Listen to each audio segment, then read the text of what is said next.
Tudapo turosare tumaya iduna kodeko borira batu bonare rimao yema mairo tuna pujiman yasare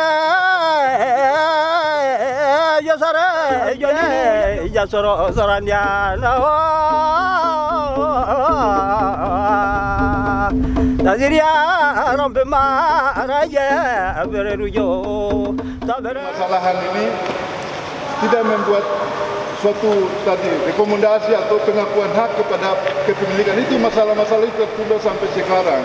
Jadi semua pekerja rumah sama Dewan Adat Papua ini yang sangat real yang kita hadapi. Dalam arti kami dari Dewan Adat ini sendiri sudah pahami kami punya tugas, panggilan dari Tuhan kepada kami. Kami akan bekerja secara maksimal untuk masyarakat adat berbaik karena ini adalah satu kepercayaan.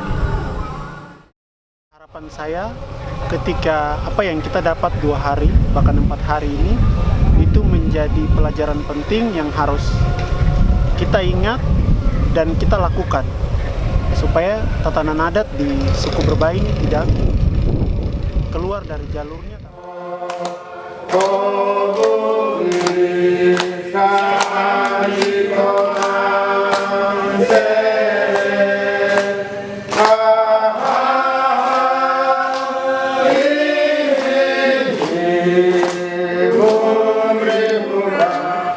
Yang selama ini ada menangani perkara dalam sidang.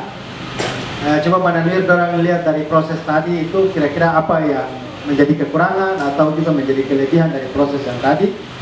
Mana Nuir bisa sampaikan untuk kita sama-sama belajar dari apa yang dilakukan. Terkait dengan pandangan masyarakat adat tentang hukum adat, peradilan adat, peran dan fungsi hakim adat. Hukum adat dalam pengertian ini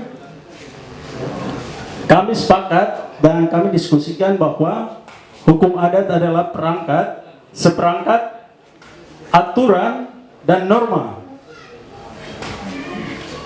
yang tidak tertulis, yang hidup dan berlaku untuk mengatur kehidupan masyarakat adat.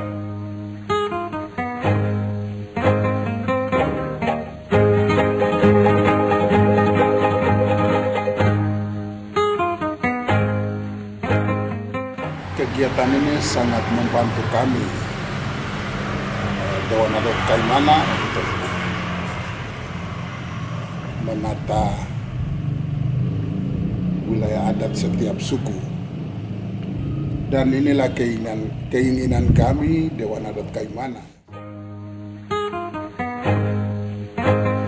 Saya bangga sekali dengan kegiatan ini, karena dengan adanya kegiatan ini berarti kita bisa bangkit. Selalu perempuan itu tidak diangkat. Mereka anggap bahwa perempuan itu tidak berbuat apa-apa. Perempuan itu selalu ada di dapur. Dan pada umumnya mereka bilang mereka itu harus di belakang, tidak bisa di depan. Yang di depan itu hanya laki-laki saja. Jadi itu yang saya mau bilang, dengan adanya kegiatan ini bisa merubah kita ke depan. Kita punya hak perempuan juga diangkat sama derajat dengan laki-laki. Terdengar tangisan dari jauh di tengah hutan belantara Papua. Pedoman yang kami dapat ini, ya, pakai sesuai dengan pedoman adat yang tradisi kami di sini. Ya. Paling lebih lagi, karena sebagai pelajaran untuk meluaskan anak-anak muda punya kira. Karena anak muda selama ini kan tidak tahu pembayarannya bagaimana, struktur jajan masalah itu bagaimana urusan, mulai dari pembunuhan sampai mas kawin bagaimana. Walaupun dia tidak masuk dalam struktur adat, tapi dia berharga lebih tajam daripada laki-laki.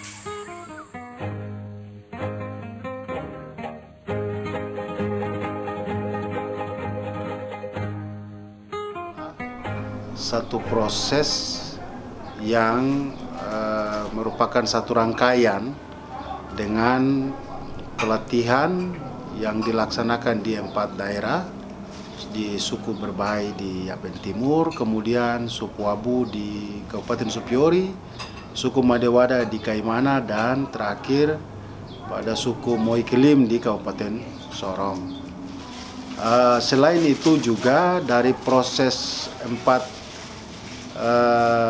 pelatihan yang kami laksanakan itu berlanjut dengan penyusunan SOP atau Standar Operasional Prosedur yang dilakukan pada saat pelatihan, tetapi juga kemudian ditindaklanjuti dengan proses lanjut untuk melengkapi penyusunan SOP. Tujuan dari pelaksanaan kegiatan pelatihan manajemen organisasi dan peradaban adat itu secara garis besar itu adalah pertama penguatan kapasitas pengurus Dewan Adat Suku dalam rangka mengelola kelembagaan adat mereka. Kita berharap di dalam pelatihan ini mereka kemudian bisa menyusun standar operasional prosedur untuk kelembagaan adat yang nantinya akan menjadi pedoman bagi mereka di dalam pengelolaan kelembagaannya. Itu yang pertama. Yang kedua itu kita berharap dengan pelatihan peradilan adat, baik pengurus maupun tokoh-tokoh adat yang hadir sebagai peserta itu mereka dapat mengidentifikasi filosofi atau pandangan-pandangan mereka tentang hukum adat, tentang fungsi dan peran dari hakim adat, peradilan adat itu sendiri, dan kemudian pelanggaran norma dan nilai-nilai adat yang menjadi dasar di dalam mereka membuat satu keputusan dalam perkara. Berdiri di dalam goyai pada maya